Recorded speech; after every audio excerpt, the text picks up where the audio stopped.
Ce soir, le satellite européen Sentinelle-1B doit être lancé. Il s'agit du frère jumeau d'un premier satellite lancé il y a 2 ans. Tous les deux sont équipés d'un radar extrêmement sophistiqué, capable de fournir des images de la surface de la Terre de jour comme de nuit, quelles que soient les conditions météo. Il y a beaucoup d'applications, par exemple l'observation des glissements de terrain, des inondations. Cela nous sert aussi pour les services de secours. Nous soutenons toutes les formes de situations d'urgence. Par exemple, quand il y a un tremblement de terre, nous pouvons faire des cartes très précises des mouvements du sol avant et après. Nous pouvons regarder aussi la dérive des glaces qui pourraient mettre en danger certains trajets.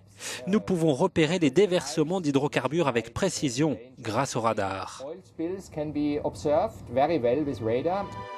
Une fois en orbite à près de 700 km, le satellite Sentinelle-1B scrutera chaque zone de la Terre tous les 6 jours.